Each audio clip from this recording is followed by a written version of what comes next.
Hello, everyone, and very good evening, and welcome to ECA APER's panel discussion on transition from kindergarten to primary school in the pandemic and the post-pandemic time. I'm so happy to welcome you all for today's session. Before we begin the session for today, I would like to talk to you a few words about ECA APER. ECA, or the Early Childhood Association, and the Association for Primary Education and Research are a non-profit initiative that bring together all professionals and educationists around the country to advocate for children in the foundational years. Led by our president, Dr. Swati Popit-Watts, our vision is to let childhood be the right of every child everywhere. And we endeavor to offer our stakeholders an opportunity to enrich, network, and create awareness and advocacy for the childhood and everything that affects to it, to ensure that children from 0 to 10 years are assured care and education they deserve.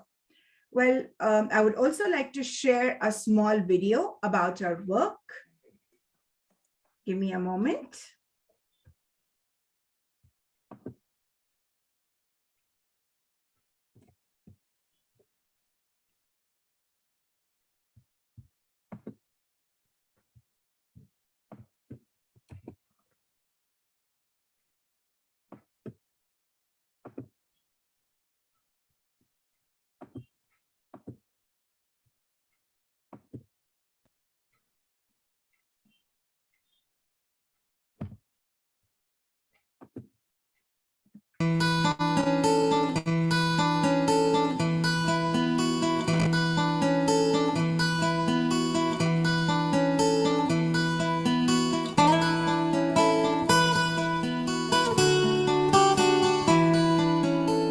Early childhood development, early childhood care makes a huge difference.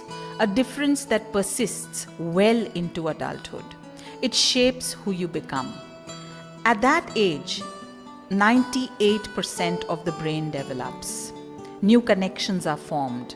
That will become the blueprint of the child for life.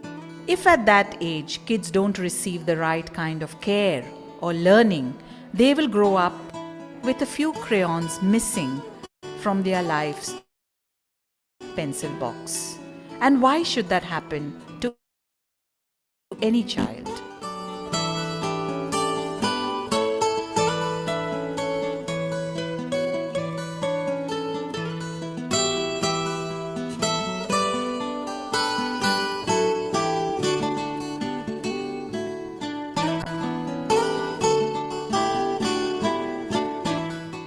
We say children are the future, and that's true. But there is a fundamental problem with that idea. It suggests that they are just kids now, but later, when they become the future, we can start taking care of them with colleges and universities, a better economy, a better job climate. But that's wrong. A recent New York Times editorial poses the question, do we invest in prison or preschools? The answer is obvious. The most critical time that you have with children is right now.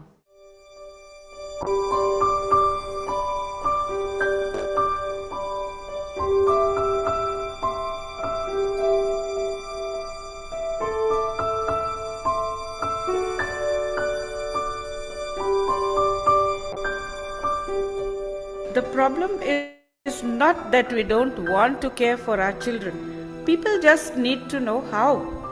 Parents, teachers, the government, all the stakeholders in the future of our children, we go about it on a trial by fire basis, learning each time as the child grows up.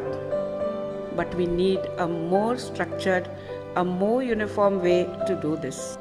At the Early Childhood Association of India, that is our mission, to help the country invest in taking care of its youngest citizens.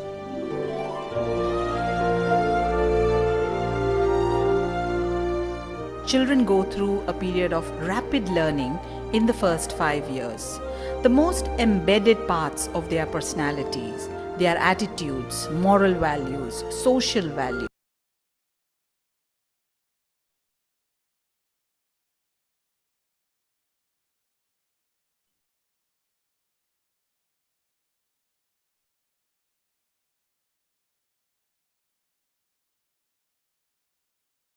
Sarika, it stopped. So do you want to play it again from here itself?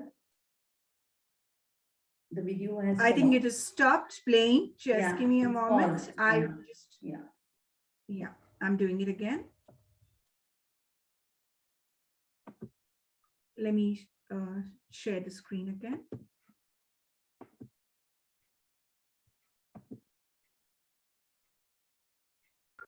their learning abilities, how they deal with people, how they deal with situations, good or bad. They are all a product of experiences that they have between the ages of 0 and 5. That's when they learn how to adapt and respond to the world.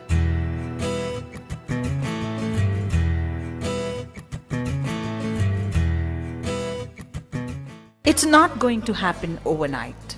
We are looking at big changes, revolutionary changes, but we are taking baby steps. Still, if we can learn anything from these children, it's that baby steps can make a big difference if they are in the right direction.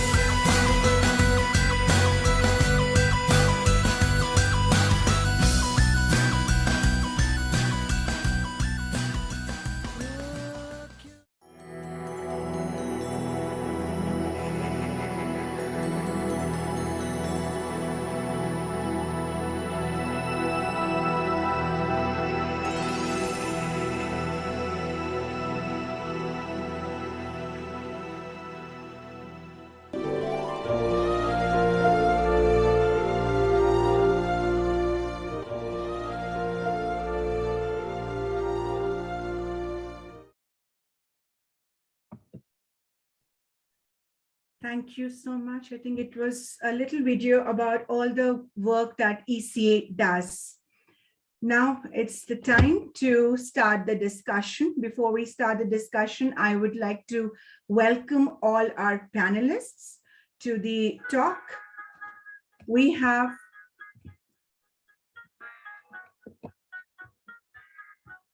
just give me a minute. Yeah. We have Dr. Kamini Rege, who is the moderator and the panelist for the talk today on transition from kindergarten to primary in the pandemic and the post-pandemic era. Dr. Kamini Rege is an assistant professor, Department of Human Development, College of Home Sciences, Nirmala Niketan, affiliated to University of Mumbai. She is also the founder member and joint secretary of ECA and APA National Committee. Welcome, Kamini ma'am. Thank you. Thank you.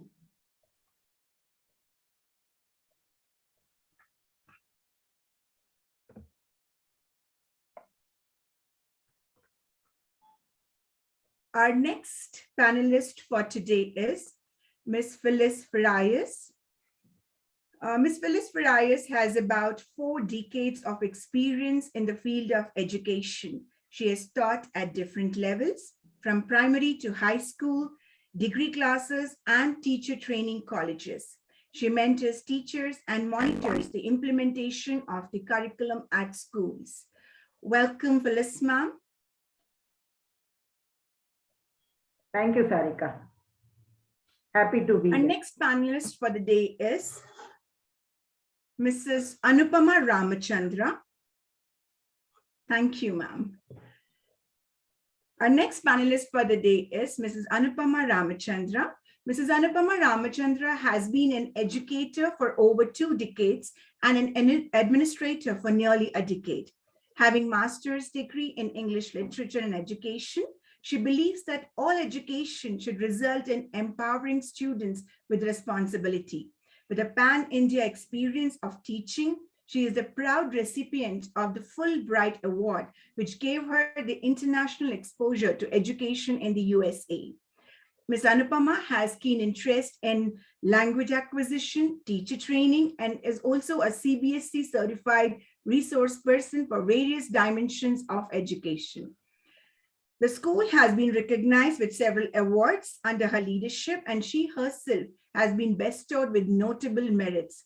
A Rotarian and mother of two, Mrs. Anupama Ramachandra is currently the founder principal at DPS Electronic City, Bangalore, and Secretary, Bangalore Sahodaya Schools Complex Association.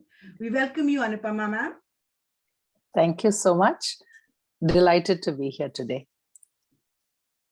Pleasure to have you, ma'am. Our next panelist for the day is Ms. Tejal Shah.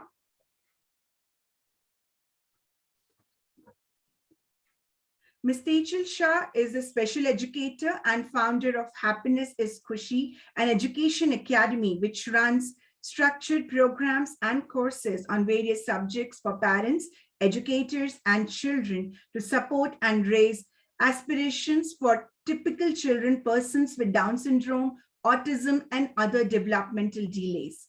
Founder of Bangalore Humsafar, which is a parent support group for persons with Down syndrome, National Award nominee for the Best Individual for the Cause of Intellectual Disability for 2021, and has also been a speaker at United Nations this year. We welcome you, Tejal, ma'am. Thank you so much. It's a pleasure to be here today. Thank you so much to all the panelists for taking out time and participating in such an important topic related to early childhood, which is transition from kindergarten to primary. I hand it over to Kamini ma'am for the discussion. Thank you, Over to you, Sarika. Kamini ma'am. Thank you so much. Thank you for it. It really feels very pleasant to be with the eminent speakers, experts here on the panel. And I'm sure this entire panel discussion is going to be very fruitful. I'm sure it's going to give a lot of practical tips to parents, teachers, administrators, educators, and experts who are viewing it. Thank you once again to all the panelists for accepting the invitation by ECA and APER. Let me just quickly give you a glimpse of what I meant or we meant by transition. I'm sure life is all about transition. We keep on transiting from one stage to the other, one point to the other. Who ever thought that pandemic also would be a transition in our life? I'm sure these 18, 16 months have really made a huge transition in every individual's life. And we all know that some of our, where we consider, the best phase of life, the maximum brain growth and development in life would be actually compacted within four walls. And that's why the need of the hour is to talk about this transition when suddenly these children who were supposed to be in the kindergarten will now step into, in next 6, 8, 10 months, they will step into primary level where they have missed out the actual essence of being in the kindergarten. And that's the need of the hour, and therefore we have this panel discussion. So my first question is open to all the panelists here. Maybe I could begin with Ms. Phyllis, if you're okay with that, as to how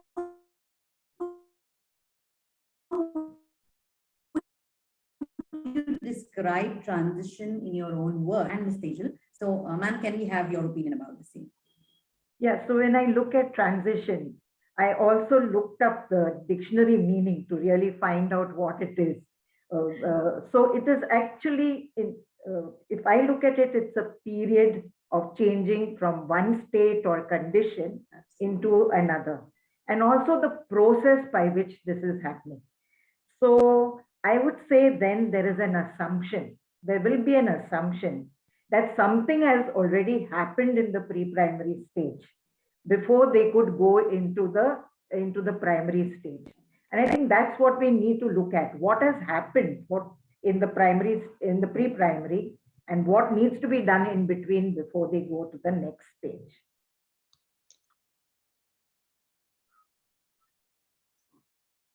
Anybody can take over. Again, I would like you all to also describe what you understand by transition. So may I? Sure, sure. So in my opinion, first of all, thank you so much for the opportunity. It's congratulations for this initiative. It was a much needed topic, and thanks to you for bringing it up. So when you talk about transition, what I feel, in a basic language is basically it's a change or a process, right? Which actually for any child from one program to another, it can actually be a life-changing experience. When you actually talk about the kindergarten group, which is shifting to primary, especially in this pandemic times, because they have, as you said, they haven't seen school, and directly pushing them to the bigger school, the primary level can be definitely challenging. But, still, however, it can be managed and can be smooth transition if at all proper preparation of the child is done. So that definitely, we all would agree by a great partnership between the teacher as well as the parent can do wonders for the child to have a smooth transition, is what is my opinion. Thank you, Ms. Teacher. Ms. Anupama? Yeah. A your- very, very warm good evening to everyone. And thank you, Dr. Rege, for that question. Just adding to what Ms. Phyllis and Ms. Tejal said, we all know what transition is now. But in this particular context, the transition of children from kindergarten to primary is not restricted to just children. I think it would be very apt if we take into consideration all the stakeholders who are going to be involved, the educators, the parents, and the children, because this transition is going to be challenging for all the stakeholders. And generally, it is taken for granted that little children are very adaptable and they will just get into any mold you put. So it's not such a big deal. But I beg to differ. It is these children, like you rightly mentioned earlier, that the development is happening. They're at a very, very impressionable and vulnerable age. So I think most care should be taken for this age group for them to get back to school. And I'm looking forward to this discussion today to explore what it takes to make this transition smooth. Thank you. Thank you so much, Ms. Anupama. And I'm sure all of you have given wonderful points, at least for the first question, which is about care and concern for children. We are now moving to the next question. And maybe, Ms. Anupama, I will probably begin with you for this question. In your opinion, transition for children going from kindergarten to primary level, how do you see it's going to be different in the post-pandemic or the new normal stage? In what ways do you consider that there would be a change here? Yeah. Thank you for that question. Like I mentioned before, transition for kindergarten is going to be most challenging because, like Ms. Tejal said, they have never seen school and they do not know what school is all about. Just about a week back, we had a set of parents who visited school with a young child who had been admitted to school last year.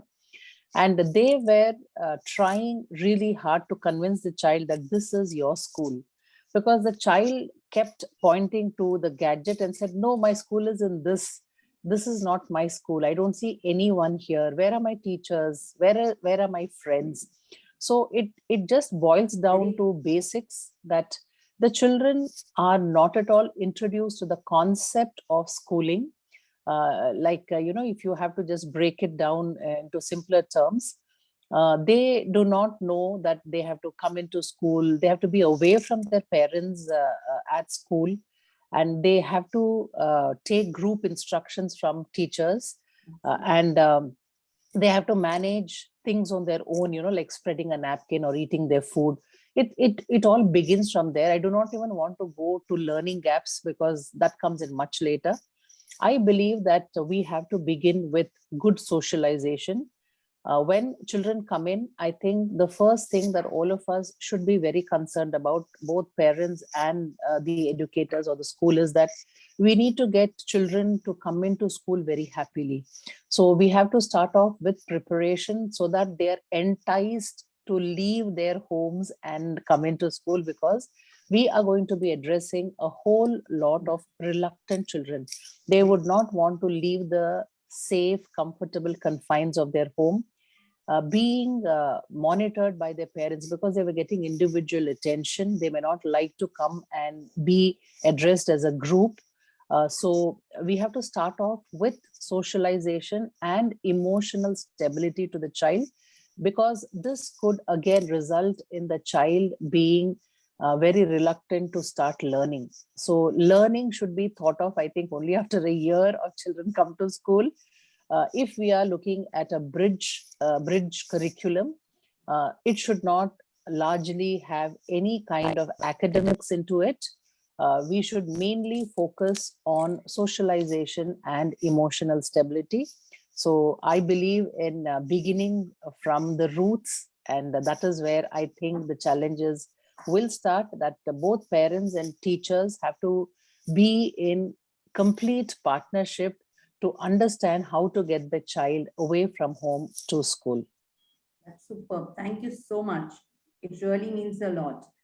Ms. Phyllis, would you want to share your points? Ms. Tejal, I'm coming to you. Actually, there are a lot of challenges. I sit every day on an online class of my maid's daughter, because the maid is a young widow and there's no one to sit with the child. And I am absolutely horrified with what is happening with the online classes. Okay. So first of all, I think teachers will need a training. They will need, not a 1 day, 2 day. They're going to need a continuous training on how to understand these children. And what curriculum, of course, will come. I mean, curriculum is racing forward, but when they go to school, the teachers and managements are going to be shocked at the big gap that there is going to be in the child's learning process. But that apart, these children really do not know, as Anupama said, how to socialize. How will they interact? Okay, emotional is one very important thing that we know. But there are other issues like their physical development. They have been constrained in the house. All right. Take a simple thing like learning to write. I mean, they're being forced to write, but how will they hold their writing tool? Okay. How are they going to write between lines? There are so many issues because their physical development has been badly affected. They've not had physical activity and physical movement. Mentally, of course, there are a whole lot of challenges, which I think we will be talking about later in terms of literacy or numeracy and things like that. But yes, there's going to be a huge gap and a lot of challenges. So my first issue is training of teachers. They have to get down to understanding this child, apart from holding parenting sessions for the parents of these children. Definitely. I absolutely agree with you, ma'am. We go to Ms. Tejal. Ms. Tejal, your points, please. So coming back to your question about our opinion, right? The transition for children going from kindergarten to primary level. So definitely, as already Anupama ma'am and ma'am have already mentioned, that it's going to be really challenging.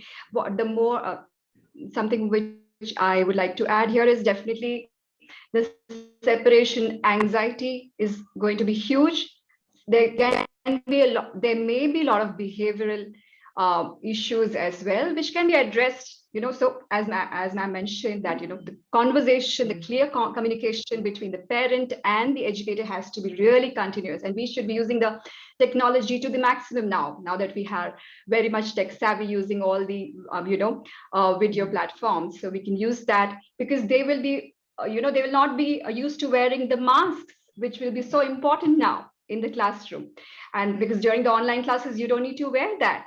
So all that to be inculcated to them, it'll take a little more time, but definitely through proper preparations and training programs, like ma'am said, it will make a huge difference. Thank you so much. Thank you. The takeaway points that I have mentioned here for my learning also is that definitely the process of making a child adjust to a classroom situation will be much higher than the product of their curriculum, is what I'm looking at. That it should not be only academics that now we need to focus, but the process of the child adjusting to the school, adapting to the new method is going to be definitely a key point for all schools to keep in mind. And in addition to that, very beautifully put by all of you, is that the teachers, the teacher training will have to be unlearning of online teaching to learning of offline teaching, which initially was tough when they started with online teaching and the kind of challenges, but now they're so used to it that it's going to be a little difficult for the teachers now to unlearn that part and come back. Ms. Phyllis, you are wanting to share something more, or should I go ahead? No, All go right. ahead, go ahead. So now I'm coming, because these are the points that you have come up with. And one of the points also mentioned about masks, and I'm adding now that now children are not really, as they are offline online program and online learning, the masks are not on, nor for the teacher nor for the children now. But in the school they will be expected to wear the mask. Yes. The teachers will be expected to wear the mask. So obviously the expression that we are talking about, the teacher, when she's talking to the children, when she's expressing something, when she's sharing a story, when she's narrating something, the kind of orating skills which are going to be hampered are going to be much higher. Also, another point which I see is that today children are sitting in their homes in a more comfortable, on couches, on sofas, on the floor, probably sometimes even rolling. Exactly. So now to sit in a chair and a table position for probably even for a period of say half an hour, 20 minutes, 30 minutes is going to be really tough. So again, my next question therefore is, Exactly. what kind of challenges? Yes. So my question next is, what kind of challenges do you think? Of course, you all have mentioned about the behavioral challenges, the emotional challenges that we are going to experience. But in case if these are the challenges, what are your suggestions for the teachers or children? Some pointers that you could shell out your light on in terms of what should the parents do for helping children now to get used to or to get settled in the so-called new post-pandemic situation of being in a school. So my question to all of you is, what should the teachers do as online classes also? What should the parents do at home so that when the children are put into the school, how are they going to accommodate themselves into the new normal situation? So, Ms. Tejal, can I begin with you this time? Sure. Sure. So, my suggestion for parents for having a smooth transition is, first of all, I would suggest, because it has been online for a while now, they should visit the school personally with the child and attend, meet the teachers, face to face. And also, even though they might be really anxious, I can understand, they should not transfer their anxiety to their children, and surely go shopping for school bags and lunch boxes and be very excited about going to school, so that the children also looks forward to going to school. And also the parents need to collaborate with the child's teacher and let the because they would have observed a whole lot of difference about their own child attending online classes, so they would definitely have understood a lot of strengths and weaknesses of their particular child. So they should definitely share it with the teacher in order to have the so that the teacher has a clarity about what the actual preference of the child's are, likes and dislikes. So it becomes really smooth for the teacher to understand the child's behavior to a certain point. So I think these pointers can really help. And also a journal, if the parents can keep a journal, and every day they can just talk to the child what is happening in the school. So they, and I talk about the happy times or anything else, somebody who's really close to it, the child is listening to him. So I think these pointers may really help as far as the parents' point of, I would say, to suggest the parents. And when you're talking about the teachers, to ensure a smooth transition, now that we all are, we are using the technology to connect. So I would suggest, the teachers can have a video tour of the classroom for the children and the families, to be able to watch and actually how, to make the child comfortable and speak through the video and take the viewer on the tour of the classroom or any part of the school, so that the child will then experience it. So these videos, in turn will help children and families visualize the new school environment and offer them opportunities, to talk about school as they prepare for the year. So these pointers can really help. And also communication, as I've kept on repeating through multiple modes, like on a regular basis, maybe, for now that we can use for everything happening throughout the day, not of course individually. For one mailer can just go to parents at what is happening throughout the day, so they're also aware, and they can the transition can happen smoothly. That is what my suggestion is. So so our hope in all this is, like, both educators and mothers, is that care and compassion, which was seen during the pandemic, will continue as we navigate this through upcoming school year. That's what my suggestion. Thank you, Ms. Tejal. Ms. Anupama, you would like to share your points? Yeah, thank you. I think Ms. Tejal has made very, very critical and relevant points. Just to add to that, I believe that the best way of preparing for this smooth transition is to primarily let know the stakeholders of the anticipated challenges. Because as primary caregivers, at home it is the parents and at school it is the teachers, sometimes it can be very an overwhelming experience when we have children who are not cooperating with our plans. And we feel that it's happening only with our child, right? So parents come up with a lot of apprehensions and doubts. So I feel that primarily we should plan for sessions for both teachers and the parents, that these are anticipated challenges and it is okay if your child is behaving in a certain manner.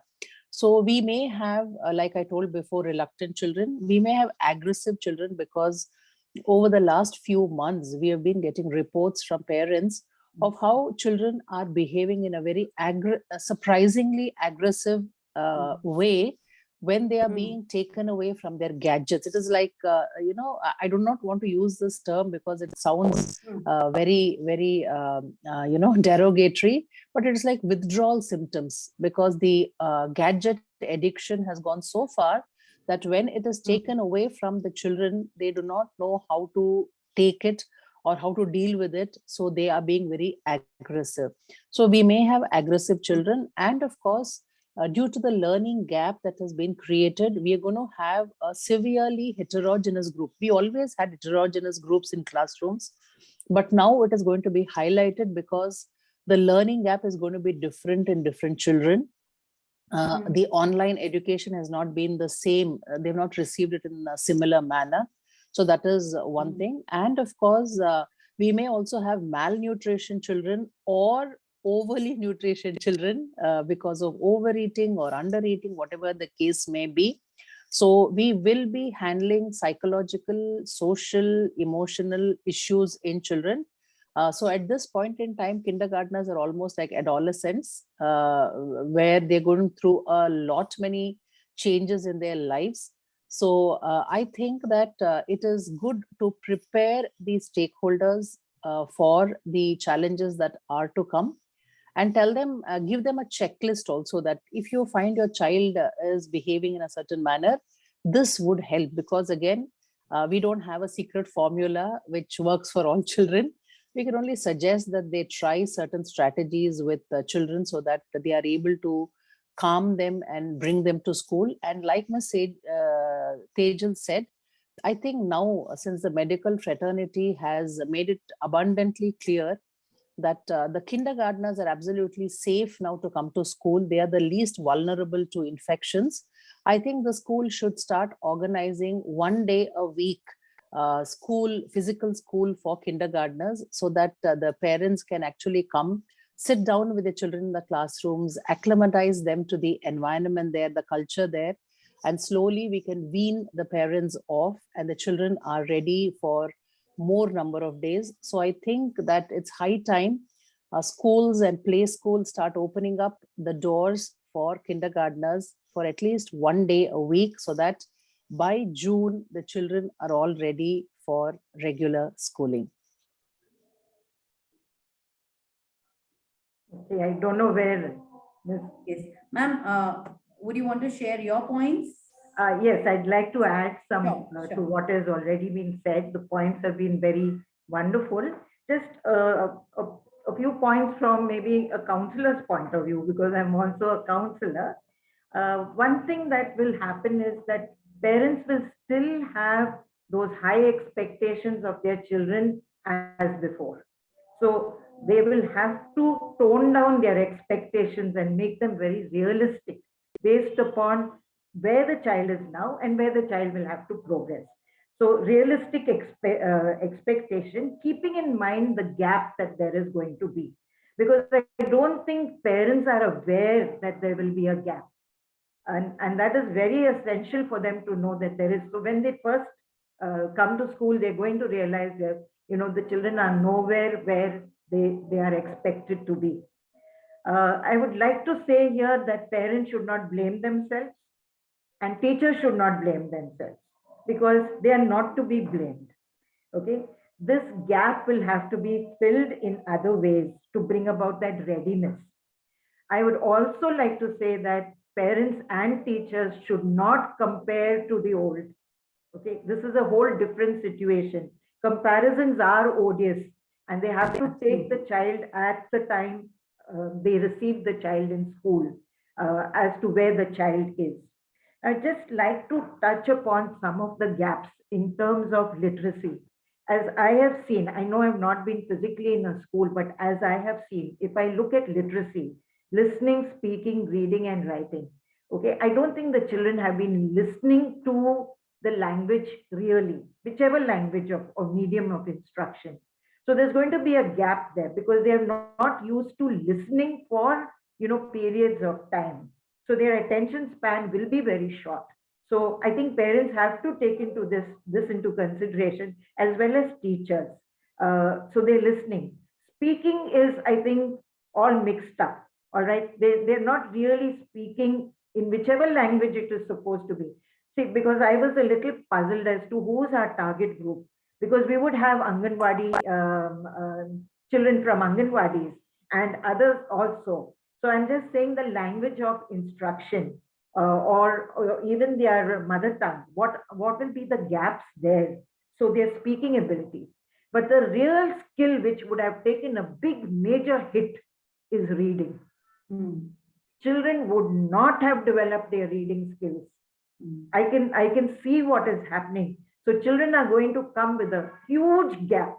They're not, if we're talking about upper KG children, I don't think many of them are even at the nursery level or the beginning of the lower KG level. So they are going to have a huge gap in terms of their reading skills. Writing, I'm not so concerned about, because, that is the only proof parents have that children are getting educated is to see them writing. They're not concerned with whether they can read what they're writing. They're just concerned with that they are writing. So fill up some pages, and they want homework even now from schools to see them writing. So the writing skill, not in terms of, imagination or constructing a sentence, but just the formation of letters, even formation, I'm worried, because parents are teaching the formation, and many parents would not know how to form the letters, how to get them to write within the 4 lines. So in terms of the literacy, there is going to be a huge gap. So I think parents have to begin to, read to children. I don't know how many of them have been doing this.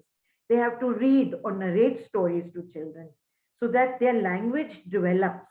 And they also begin to read a little bit, small little words in between, so that I don't think they'll be at the class 1 level, but at least they will be somewhere close to that. So have conversations, reading and narrating stories. Now, when it comes to praising children, I'm talking particularly about parents here. They need to keep their praise very genuine, because we have got into this very, Western American, good job. It's not a good job. And children must understand that, yes, this part of what you did was good, but you need to improve here. You need to. So I think we need to keep our praise genuine. And I think an important thing that would have happened at home these days is that children have been bribed to do their work. Yeah, very true. Yeah, they probably have been bribed to do their work. And bribing children will be the root of corruption. It's already there in our country. All right.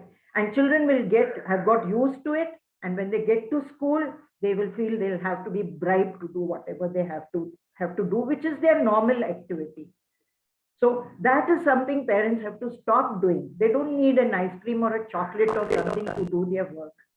They have to do what is natural for children, for their learning process, whatever it be, or their eating process, or whatever. They don't need to be bribed to eat. They have to eat, not in front of the TV or their devices, but they have to learn to eat, because they just have to eat, and no bribery involved.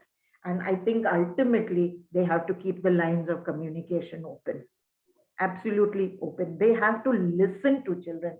We are not listening, and I'm not talking about just listening to words. We have to listen to the whole body of the child, which could be saying so many different things from just the words that the child is using.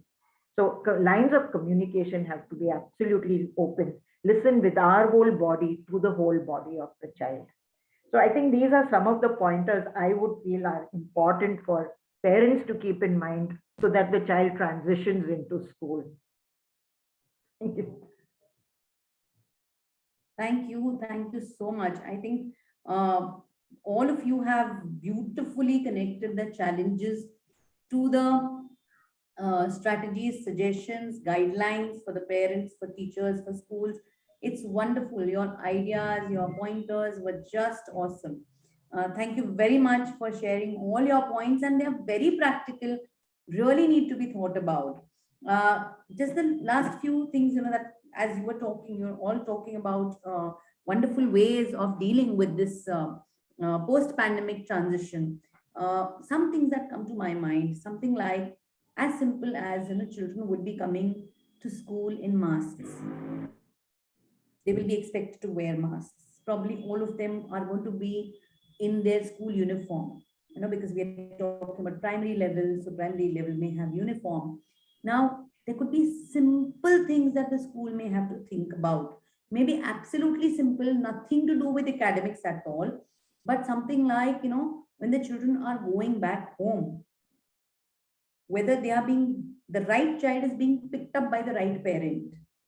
Because it may be the uniform which is identical, the mask the parent has made the child wear, or sometimes the school may also insist on a particular color mask only. And that may be a challenge for a child to be picked up. So till now, probably the schools had a challenge from the point of view of whether the child is getting into the right school bus.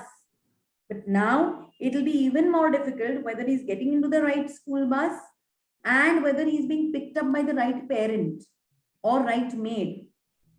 So obviously there is going to be much more challenging job for the schools to deal with such things. And I'm sure the schools will have to be prepared for such things. Probably they may be minor things. Also, the other essence of it is going to be the kind of support staff that you have in the school, the kind of visitors that you have in the school, they will all be masked. So again, the kind of safety of the child when the child is transiting into the school, or when the child is coming from home till school, for a child to identify any kind of mishaps are going to be challenging. So there is going to be extra alertness, I'm sure, that every parent every school, every teacher, every stakeholder will have to have as a responsibility in transition. The transition is not only for preschool to or kindergarten to primary level, but it's much more about safety, about behavior, about emotions, about the kind of curriculum that we are planning now, about the way beautifully you have put across that the bridging gap between whatever is missed and what is to be done. Also the kind of, how we are creating this curriculum, which is going to be more adaptable to the children, to be understanding what they have missed in the kindergarten is not all missed out in the primary. So a bridging of gap there. And moreover, the pattern that the child has been experiencing in the last 1.5, 2 years of studying for a period of 1 or 1.5 hour now will probably extend to 3 hours or 4 hours or 5 hours or maybe the full day school. And that challenge is in itself going to be a big challenge. Probably even teachers are now used to being there with children. Of course, at the background, behind the scenes, they're working through the day because they have to prepare for the next day. But they will have to be in class also for those many hours and work behind the scene also for that period of time. Also, some schools may have still seek some challenges of having online and offline situations wherein probably they may have be called to the school. The teachers may be called to the schools, may have to work from school and still conduct online classes. So again, that can be a challenge, and it can also be quite a burnout for teachers. And that kind of a challenge also is not only a challenge for preschool to primary school or kindergarten to primary level, but it's a challenge for teachers who are going to ultimately give their best to their children. So I suppose the last question, because we are also running out of time, your as experts, your comments or opinion for suggesting to the educators, school authorities and parents to deal with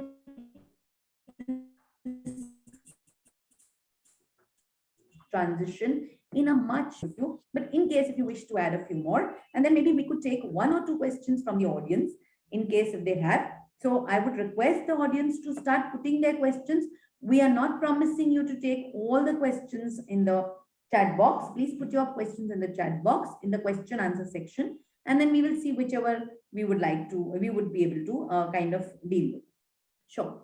So the platform is open to any one of you who would like to begin as to what kind of suggestions would you give the parents and the stakeholders to experience or to go ahead. Yes, Ms. Anupama, I'm sure. Yeah. So Dr. Reji, I think you have hit the nail on the head that we have to begin with logistics.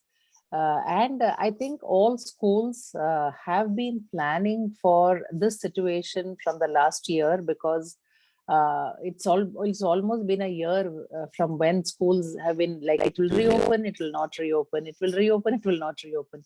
So schools do have a plan of action in place. All the committees have been formed. And I think unanimously, all of us agree that no matter what, the safety and the social protocols are of paramount importance, to begin with, and everything else follows. So I think that the plan of action is in place. Only when we implement it will we know what are the gaps or the loopholes in it, so that we can work on it. And the logistics that you spoke about has always been there in schools. Safety of the children is always a challenge and something that we have to be on it at all times. So I think that will continue. My only submission to the schools also, to the management also, is to be like already Ms. Phyllis said, that we have to be very realistic with the outcome of our effort to bring the children back to school. It may not be very encouraging at the beginning, but I'm sure slowly things will catch up and more children will start coming to school and they will be safe. So we have to keep our expectations very, very realistic. And of course, we have to be very conscious of the big gap between the entry behavior and the expected terminal behavior. This is something that even teachers have to be very conscious of, and teachers should start practicing perseverance very, very strongly, I would say, because it is so easy to get a little put off by children who are not cooperative in spite of so much of effort from the teachers. So teachers need to be patient, they need to be persevering, and they have to be patient even with the parents, because parents are going to come in with a lot of apprehensions, a lot of doubts, maybe sometimes anger also. So teachers should be trained to remain calm at all times, because we all know that two aggressive partners never make a good relationship. So it's so important for teachers to be the calmer partner in this partnership. And also that we need to keep our classrooms child friendly in all ways. There may be children who still seek individual attention. So we should have the infrastructure and the manpower support to cater to such children, because only then can we bring them to the mainstream education. So I think from all of us, all the stakeholders, management, educators, parents and children, it's going to take a little bit, but we can least expect from the children because of the age that they are. So I think it is a responsibility of all the adults concerned to do a lot of research, to collaborate on a very, very regular basis, to keep discussing what we had thought of, but what is actually happening and what is the further plan of action. We need to keep talking to each other very, very often, maybe on a daily basis also. And I'm sure, I'm very positive that things are going to fall in place eventually with the kind of discussions that we're having today also. I'm sure these are all going to lead to a happy schooling for all our kindergartners. Very true, ma'am. Very true. Thank you so much, Ms. Anupama. Ms. Phyllis? Yeah, I just, thanks Anupama for that. But I just like to add, that emotional aspect, because children are going to come with a lot of fears. Fears like fear of losing a loved one. There are children who are so afraid, that when the father leaves the house, will he come back? Will something happen?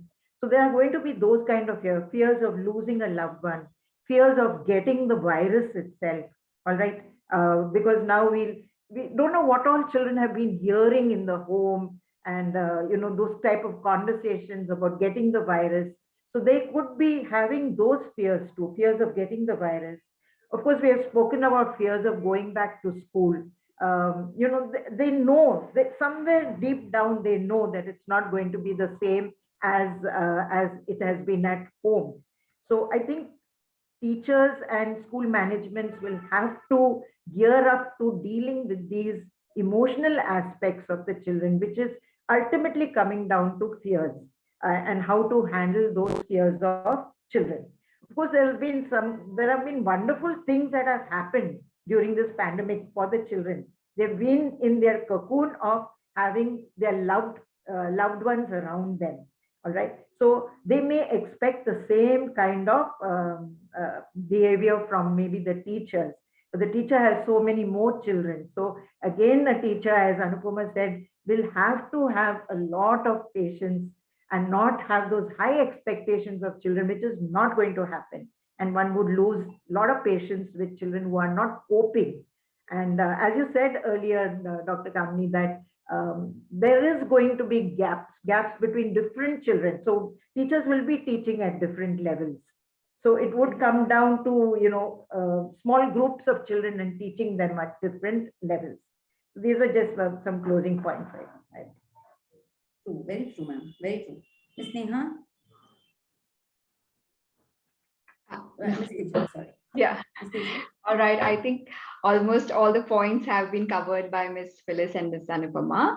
Just my last pointers are, I think the parents have to be, I would suggest that they stay really calm and show enthusiasm, to be very excited and upbeat about a new beginning, and have a very transparent relationship with the school and especially the teacher, and also go all out to connect with the people who are connected to the child, especially the bus, wherever the bus driver as well as the helper, to just initial time so that, the child feels comfortable. That's the ultimate goal of all of us, that the smooth transition has to happen and the child is comfortable in school. So I think that, and also for the social skills, I would suggest that parents should organize some play dates with the online. Already they are aware about the online mates. So, before the school starts, if they, in person, they start meeting them, they can organize play dates. So even the social skills can improve. And the children, of course, the ultimate goal, they can be comfortable in school.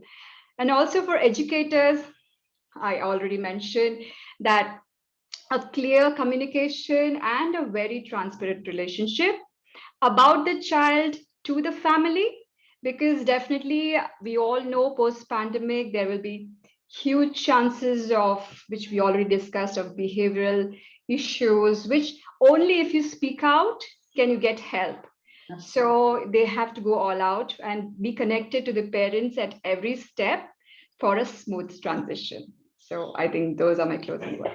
Thank you. Wonderful points that all of you have shared. I see two questions on the group, on the chat group, the question answer sections. I suppose one of them has been already answered. As of now, I am a principal of a preschool, but I'm coming in the coming session. We'll be starting grade 1. So what part I can play in smooth transition from kindergarten to primary school? Will orientation session help parents? I'm sure all of you have beautifully mentioned that parents and school will have to work hand in hand. We cannot have expectation from either. Rather, both have to work in such a manner that it ultimately benefits the child. Yeah, it's always a teamwork. Yeah, that's most important right now, that we can't expect that school has to do this or parent has to do this. It has to be we who will have to help the child adjust. The second question is, I had opened my preschool in October 2021 after the state government's permission. Since I'm getting these issues in the new admission of hyper kids are coming to school, age gap kids, writing language problem. Please guide on these, how to get over these. Again, I would only request, I'm sure I'm going to open it to the panelists also. I would only request all the educators, all the teachers, all the people who are here, please do not label the children as hyper kids or, not so normal kids, because this is not their fault. We've already shared that the challenge has been to everyone. So we can't really label them under this section. We may have to deal one-on-one with each child. Every child may not be the way you want him or her in the class. So I'm sure we will have to be much more patient. We will have to be much more, adaptable. We have to have a lot of adaptability to the situation, and we cannot expect overnight changes. I will open this question to all of you. If you have to please add on to this pointer here. There are two more questions, and we'll take that, and that will be maybe we'll have to end it because we are running short of time. Yeah, I think Dr. Kamini, you have already answered that question, that we should not label anyone. And I would just like to mention here, since most of us are educators, we are talking about hyperactive children. What about hyperactive teachers also, right? When teachers are coming to school after such a long time, they are so excited and they're behaving like children. So that is something that we should be ready for. The children are going to be excited in whatever ways when they come to school. So it is not a challenge, but it's an opportunity for us also to try out different strategies as educators and see what will calm down the child, what will bring the child into focus of what is expected to be done, because children with a lot of energy are successful too. It is not that it is going to be a roadblock for their performance. So I think we have to take it in our stride that we have always had children who are energetic, who are enthusiastic, who are calm, who are quiet. And that is how it is going to be post-pandemic also. Nothing is going to change, right? So I think it is absolutely right on our part as teachers like you said, not to anticipate this and say that all of them are going to be hyperactive or whatever they are saying. It's not so. Children are going to come with different behavioral patterns because of what has happened over the last 1.5 years. And it is completely our responsibility to ensure that they all get into the expected behavioral pattern. And with a little bit of patience, we can do it. Thank you so much, ma'am. Ms. Phyllis, you want to add anything else? Or No, I think it's been covered. Yeah. Ms. Tejal, I think this is the next question. Probably they have asked from the point of view of differently abled child. When I tried the admission in Montessori school, they rejected my son as I couldn't arrange a shadow teacher. Ma'am, I would only want to share here, it's not their loss. It's not your loss, rather, it's their loss. If your child has not been admitted in their school, it's the school's loss. Because here, right now, instead of taking the child and creating problems for your child, it is better that they have not taken. I'm sure your child has better option outside, not necessarily in the school.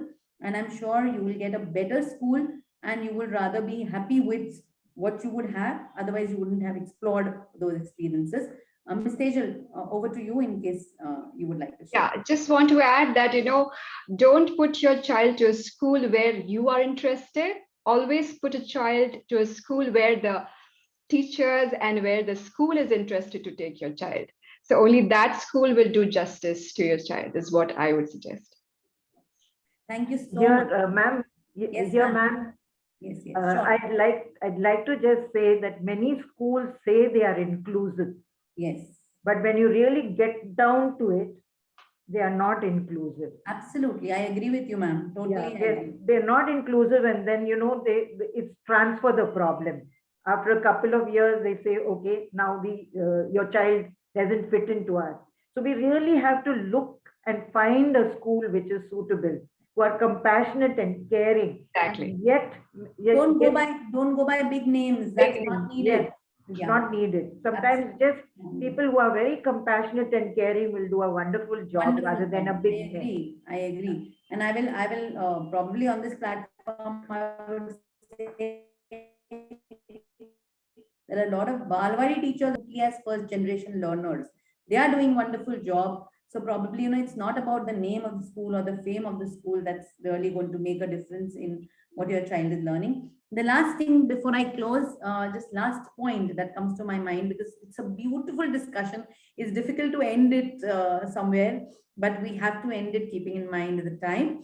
I think the only thing that comes to my mind after listening to all of you is that all of us need to build a arc, ARCH, arc, because we ultimately want to reach from one end to the other.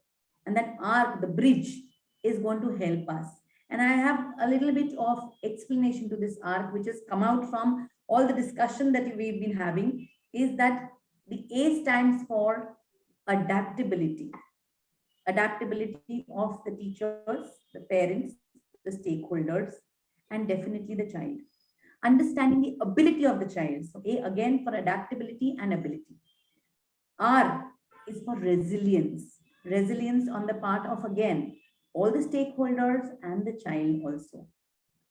C, what comes to my mind is, what has come out is communication, constant two-way communication between parents and school, and the care for the child. So C is what I consider for communication and care. And H is humor and humility. So in case of these parts are the part of the bridge, I'm sure it's going to be a smooth transition from kindergarten to primary school. I hope I have summed up all your points which you have shared so beautifully in this small little arc that I could, because it's really difficult to summarize everything. But definitely any other points, otherwise I'll hand over. So Sarika, just that Dr. Kamini, you have moderated, Dr. Kamini, you have moderated the session beautifully. Thank you so much. I think a compassionate and a passionate person like you could only bring out the best from all of us. So I think you did a wonderful job as a moderator. Thank you so much. I tried my level best. I was just questioning, but I'm sure the ideas were awesome and it's definitely a learning. It's been my proud privilege to have the ECA and APER publish a book on transition from kindergarten to primary level. And I'm really thankful to Dr. Swati for editing that book. And Sarika, I would like you to Yes. flash the book, and it's available for all the members free of cost. You can download it from the website. I am putting the webs. Members can do that, and so you will have have it on the screen. The way the book looks like. I'm Sarika, so sorry. I'm so sorry. I think I've done a wrong yeah, it's screen. not working. Just give me a moment. Yeah. You just have that flashed. Thank you very much, panelists, Ms. Anupama, Ms. Phyllis, Ms. Tejal. I'm sorry I missed your name for Neha. I don't know why, but No problem. it's beautiful. It's wonderful being with all of you. I think pandemic has also got a lot of best educators and experts share lots of thoughts and ideas. Otherwise, we wouldn't have been able to come closer this way, and probably we wouldn't have reached so many participants. But I'm sure I have learned quite a bit. Thank you so much for that learning. I am right now thinking about it. I should have waited. I should have waited for all the panel discussions to take place, and then are missing in the book. But definitely these panel discussions are also going to be helpful, because individuals, parents, teachers, stakeholders are going to definitely view and take pointers from here too. So Sarika, over to you. Just if you could flash the book. Yes, ma'am. Just give me a moment. I am trying to get it on the It was screen. a pleasure, Kamini ma'am, to be on the panel. Thank you so much. Thank you so much. My pleasure, ma'am. Yeah, thank you so much. It was amazing.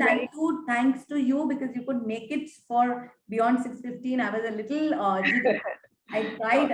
I know it sometimes this topic is so close to our heart that it just goes on. So that's the book for all of you. Transition from kindergarten to primary level, and you can have this book downloaded, soft copy downloaded from the ECA website. And for those who are members, and definitely those who are not members, can buy the book, and the details are already given on the website. Am I right, Sarika?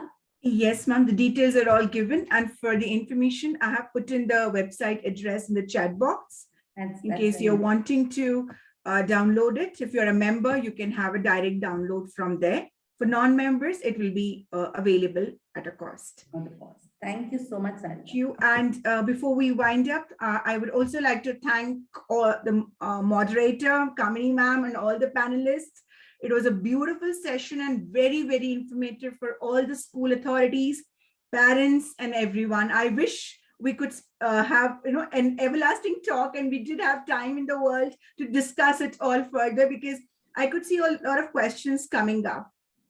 And for the participants who wish to be the member of ECA and want to collaborate with ECA to be a part of it, you can you can write into us. I'm putting in the email ID in the chat box, so that you also be a part of this movement called the ECA APER. And Gmail.com. Okay, thank you so much. Thank you so much for accepting and being there. Indeed, it was a Thank you all. Thank you for this wonderful conversation. Thank you, ma'am. Thank you. It was a Thank you. wonderful Bye-bye. experience. Thank you. Bye-bye. Bye-bye. Bye. Bye. Bye.